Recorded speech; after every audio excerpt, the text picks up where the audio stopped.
You have never actually been cold. Not once. That freezing bus stop, that icy windshield in January? That's nothing. We're talking minus 40 degrees, the temperature where exposed skin starts dying in minutes. A modern human dropped into that world would be dead before sunrise. Your ancestors didn't just survive it. They built houses in it. Forget the image in your head. Shivering cavemen huddled around a tiny fire. That's completely wrong.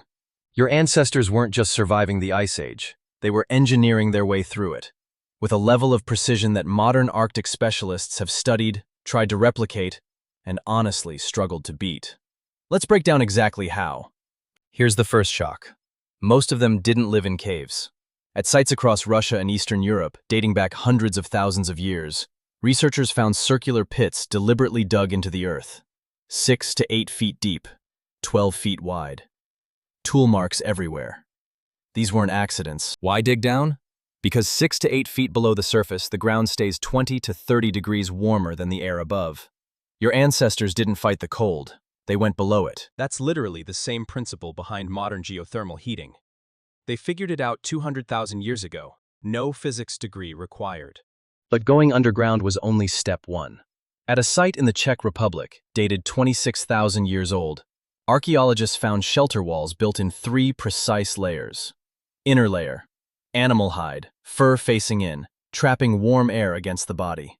Middle layer, dried grass and moss, pulling moisture away before it could freeze. Outer layer, woven reed and bark, blocking wind while still letting moisture escape. Breaking anyone, someone figured out the real enemy wasn't just cold. It was moisture destroying the structure from the inside out. So they engineered around it. Sound familiar? That's literally vapor barriers and insulation. The same tech sitting inside your walls right now. Different materials, identical physics. If your brain is already doing a double take, wait till you hear what they built these houses out of. Smash that like button, it genuinely helps. And let's keep going. Picture standing on the frozen Ukrainian steppe 15,000 years ago, staring at a dead mammoth skeleton and thinking, I could build a house out of that. That's exactly what happened. Archaeologists found entire houses in Ukraine built from mammoth bones.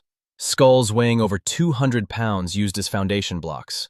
Curved tusks bent into dome frames. Hundreds of smaller bones packed into every gap. The whole thing wrapped in stitched mammoth hide, shaped so snow slid right off instead of piling up. Here's the part that should genuinely blow your mind.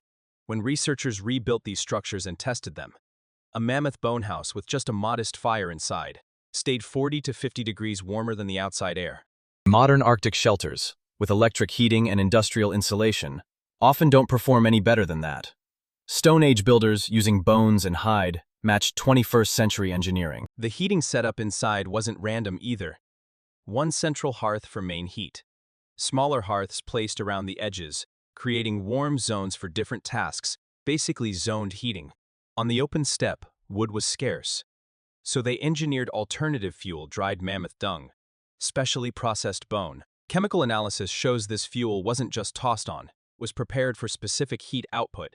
They were managing fuel, like actual engineers.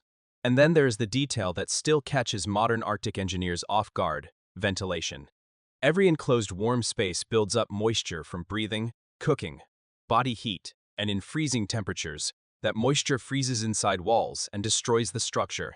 Your ancestors solved this with small vents near the ground, pulling in cold, fresh air, and larger openings near the top, releasing warm, moist air out, a working passive ventilation system. 1500 years ago, inside a house made of bones. Here's where it gets genuinely strange. For most of human history, people didn't sleep 8 hours straight. They slept in 2 phases, roughly 4 hours. A waking period of an hour or 2, then 4 more hours until dawn. This wasn't broken sleep. It was the default human pattern, confirmed in a 1992 experiment where people removed from artificial light for a month naturally fell back into this exact rhythm. That waking hour, in the middle of a frozen night, inside a warm bone house, that's when things got interesting. Anthropologist Polly Wiesner studied a community still living close to this original human pattern. During the day, about 80% of conversation was practical logistics, hunting resources. But at night, around the fire, that flipped. 81% of conversation became stories. The fire was the original theater, the original classroom, And it lines up perfectly. Most Paleolithic carved figurines and cave paintings were created during winter, by firelight, inside these shelters. The art that defines us as human wasn't born in summer light. It was born in the dark. None of this happened by accident. Building a mammoth bone house took 2 to 3 weeks of work by 8 to 10 adults, meaning construction had to start in late summer, months before winter hit. Tool, where analysis confirms it, these people were working off seasonal calendars, planning far ahead. Even food storage used real engineering. In permafrost regions, underground chambers connected directly to shelters acted as natural freezers. Same physics as your fridge, built 20,000 years before electricity existed. Clothing followed the same layered logic as the shelters. Dense inner hide trapping warm air, heavier oiled outer hide shedding wind and moisture. Some full winter outfits weighed over 15 pounds, carefully maintained and passed down generation to generation. As the Ice Age ended and forests spread, this entire system of knowledge wasn't lost to disaster. It was simply set aside. People moved into a warmer world and slowly stopped needing it. Modern Arctic engineers who've studied these remains describe something more than academic interest.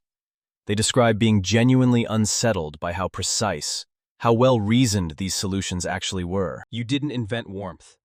You inherited it from people who had nothing but cold, time, and an absolute refusal to give in to it. So here's my question. If you were dropped onto that frozen steppe with nothing but bones, hide, and your own hands, do you think you'd have figured out how to survive? Tell me honestly in the comments. Formulation: if ancient survival stories like this fascinate you, hit subscribe. There's a new one every week.